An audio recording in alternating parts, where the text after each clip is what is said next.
প্রিয় বন্ধুরা, আজ আমরা এমন এক গভীর সত্য নিয়ে ভাবব যা মানুষের অহংকারকে নীরব করে দেয় আর অন্তরে জাগায় এক অদ্ভুত প্রশান্তি। আমরা ভাবি আমি করছি, আমি গড়ছি, আমি সফল হচ্ছি, কিন্তু সত্যিই কি তাই?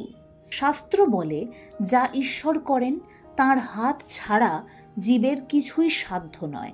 এই বাক্যটি কেবল ভক্তির কথা নয়, এটি এক গভীর অস্তিত্ব বোধের উপলব্ধি। জীবন আমাদের সামনে নানান পরিস্থিতি এনে দেয়, সুখ দুঃখ, লাভ লোকসান, সম্মান অপমান।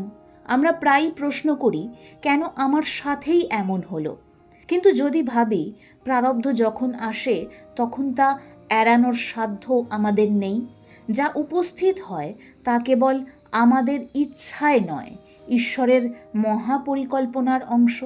ভগবদ্গীতায় ভগবান শ্রীকৃষ্ণ বলেন, ঈশ্বরঃ সর্বভূতানাং হৃদ্দেশে অর্জুন তিষ্ঠতি, অর্থাৎ ঈশ্বর প্রত্যেক প্রাণীর হৃদয়ে অধিষ্ঠিত। তাহলে কি আমরা পুতুল? না, আমরা তাঁর অংশ, কিন্তু নিয়ন্তা নই। এই উপলব্ধি অহংকার ভাঙে, কিন্তু আত্মসম্মান ভাঙে না, বরং মনকে নম্র করে। জীবন যখন বহির্মুখী লক্ষ্যে ব্যস্ত থাকে তখন লাভ লোকসান, শান্তি অশান্তি, আশা হতাশা আমাদের টানে। কিন্তু অন্তরে যদি আমরা প্রত্যক্ষ করি আমি কর্তা নই, আমি সাক্ষী, তখন এক আশ্চর্য পরিবর্তন ঘটে। কঠোপনিষদে বলা হয়েছে, যে আত্মাকে উপলব্ধি করে সে দুঃখের অতীত হয়। আমরা যত বাহিরে দৌড়ই তত অশান্তি বাড়ে, যত অন্তরে ফিরি তত স্থিরতা আসে। যেখানে আসক্তি কমে সেখানে ভয় কমে, যেখানে ভয় কমে সেখানেই শান্তি জন্মায়। শ্রী শ্রী রাম ঠাকুর আমাদেরকে মনে করিয়েছেন, ত্যাগ মানে সংসার ছেড়ে দেওয়া নয়, ত্যাগ মানে অহংকার ছেড়ে দেওয়া। যখন আমরা ভাবি আমি নই, তিনিই কর্তা, তখন কর্মফলের বোঝা হালকা হয়। গীতায় বলা হয়েছে, কর্মণ্যেবাধিকারস্থে মা ফলেষু কদাচন। তোমার অধিকার কর্মে, ফলে নয়। ফল ছেড়ে দিলে কর্ম পবিত্র হয়, আর কর্ম পবিত্র হলে হৃদয় স্বচ্ছ হয়। একবার ভাবুন, আপনি দুঃখ পাচ্ছেন, কিন্তু আপনার ভেতরে কি এমন একটা সত্তা নেই যে দুঃখকে দেখছে? সেই দেখনেওয়ালাই আপনার আত্মা, সেটি আপনি, সেটি আপনার আসল অস্তিত্ব, যে এই দেহটা চলে যাওয়ার পরেও অক্ষয়, অবিনশ্বর, শান্ত অবস্থায় থেকে যাবে। মুন্ডক উপনিষদে দুটি পাখির উপমা আছে। একটি পাখি ফল খাচ্ছে, আরেকটি কেবল দেখছে।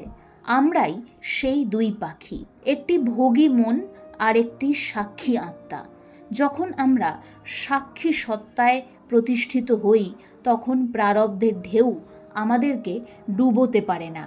এখন প্রশ্ন, এই গীতা উপনিষদ, ঠাকুর শ্রী শ্রী রাম ঠাকুরের এই যে কথাগুলো আমরা আলোচনা করলাম, এই জ্ঞান কি কেবল শুনেই রেখে দেব, নাকি জীবনে প্রয়োগ করব? সব সময় কোনো জ্ঞান নেওয়ার সাথে সাথে জীবনে প্রয়োগ কি করে করব সেই দিকে নজর দিতে হয়, তবেই তো আসল ফল পাওয়া যায়।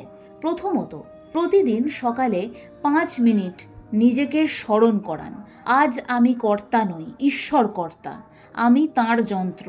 দ্বিতীয়ত, কোনো কঠিন পরিস্থিতি এলে সঙ্গে সঙ্গে বলুন, এটিও তাঁর ইচ্ছা, আমি এর থেকে শিখব, এটি আমাকে ভাঙতে পারবে না। তৃতীয়ত, প্রতিদিন একবার গীতার একটি শ্লোক বা উপনিষদের একটি বাক্য পড়ুন, তার ওপর ধ্যান করুন।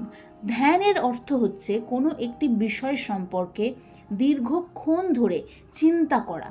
কোনো একটি চিন্তাকে যখন আপনি গভীর করে তোলেন তখন সেটি ধ্যানে রূপান্তরিত হয়। চতুর্থত, নিজের প্রতিক্রিয়াগুলো লক্ষ্য করুন। রাগ উঠলে দেখুন কে রাগ করছে, দুঃখ এলে দেখুন কে দুঃখ পাচ্ছে। এই দেখার অভ্যাসই ধীরে ধীরে আপনাকে সাক্ষী ভাবের দিকে নিয়ে যাবে। যে কর্তা ভাবের ত্যাগ শ্রীরাম ঠাকুর আমাদেরকে করতে বলেছেন সেটি কিন্তু এই সাক্ষী ভাবের দিকেই নির্দেশ করে আমাদের। সবসময় এটা আমাদেরকে মনে রাখতে হবে যে জীবনের সব কিছু আমাদের নিয়ন্ত্রণে নেই, কিন্তু আমাদের দৃষ্টিভঙ্গি আমাদের হাতে আছে। যা ঈশ্বর করেন তা মঙ্গলের জন্যই। আমরা বুঝি পরে, কিন্তু তার পরিকল্পনা আগে থেকেই পূর্ণ। সমর্পণ দুর্বলতা নয়, এটি সর্বশক্তির কাছে আত্মসমর্পণ। আজ থেকেই চেষ্টা করি, চলুন আমরা অহংকার নয়, আস্থা, ভয় নয়, বিশ্বাস, অশান্তি নয়, অন্তরের নীরবতা। ওম শান্তি, ওম শান্তি, ওম শান্তি।